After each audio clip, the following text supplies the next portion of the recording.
Bom dia, pessoal! Bem-vindos a mais um vídeo do Miau da Física, né, Miau? Hoje o Miau tá calminho, gente, não tem mordido, não tem nada.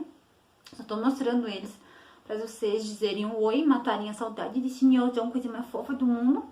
Mas ele tá muito calminho hoje, não tá mordendo. Então, qual que é o conteúdo que nós vamos trabalhar hoje? O conteúdo que nós vamos trabalhar hoje é escalas termométricas, dando continuidade ao conteúdo que eu estava trabalhando na aula passada. A partir das próximas aulas, eu irei gravar conteúdo do terceiro ano, então. Agora, o que nós vamos ver? Nós vamos ver as escalas termométricas. Aqui eu tenho duas escalas, certo? Tem uma escala em Celsius e uma escala em Fahrenheit. Para construir uma escala termométrica, nós temos que considerar dois pontos. Esses pontos são chamados de pontos fixos, certo? Que é o ponto de ebulição da água e o ponto de fusão da água, ok? Então, se nós olharmos para essa escala que eu coloquei aqui no quadro, então, para a temperatura em escala Celsius, aqui Celsius e aqui Fahrenheit. Então, para a temperatura na escala Celsius, em condições normais de pressão e temperatura, o ponto de ebulição é 100 graus Celsius. O ponto de fusão é 0 graus Celsius. Para a escala em Fahrenheit, o ponto de ebulição da água é 212 graus Fahrenheit e o ponto de fusão é 32 graus Fahrenheit, certo? Então, eu tenho duas escalas, tenho dois pontos fixos, ponto de ebulição da água, ponto de fusão da água, ok? Tanto para Celsius quanto para Fahrenheit. Agora, o que eu vou falar, o que eu vou fazer?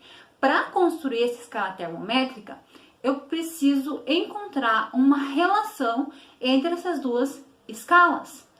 Para encontrar essa relação entre essas duas escalas, eu chamo um valor X, que eu coloquei na minha escala, de valor arbitrário. Esse valor arbitrário vai fazer com que se torne possível com que eu construa uma relação entre essas duas escalas, uma relação termométrica.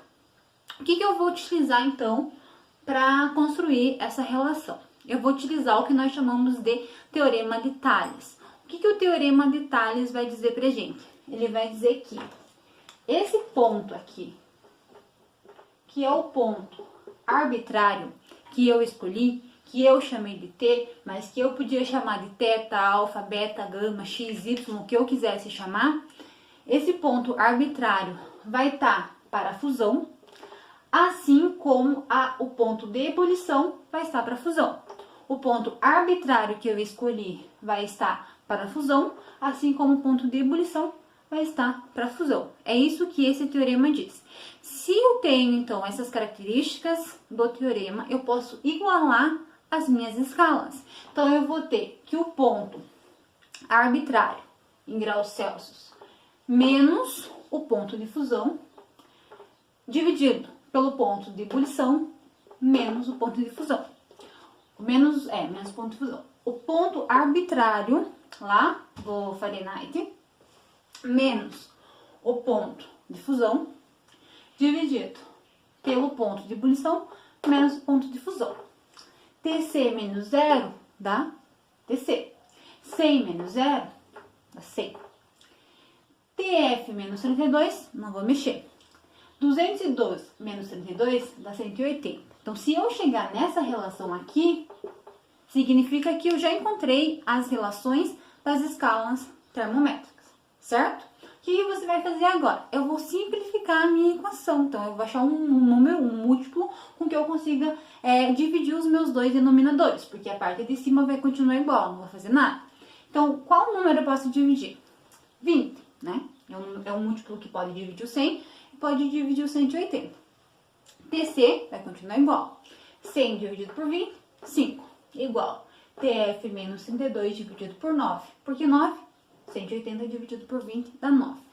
É essa relação que nós utilizamos lá no ensino médio para transformar de graus Celsius em Fahrenheit e Fahrenheit em graus Celsius. Existe ainda a conversão para Kelvin que não foi trabalhada nessa aula, mas existe. Então, se você quer transformar de Fahrenheit para Celsius e Celsius para Fahrenheit, você utiliza essa relação que nós trabalhamos hoje na construção, na elaboração da escala termométrica. Preciso de 2 pontos fixos, ponto de ebulição da água, ponto de fusão da água. Preciso estabelecer uma relação. Que relação? Teorema de Thales. Restabeleço, estabeleço essa relação, consigo chegar na relação da construção da equação para transformar as escalas que estavam em Celsius, em Fahrenheit ou em Fahrenheit para Celsius, certo? Então, eu espero que vocês tenham gostado, espero que vocês tenham aprendido e na próxima aula eu inicio o conteúdo do terceiro ano. Então, até a próxima aula.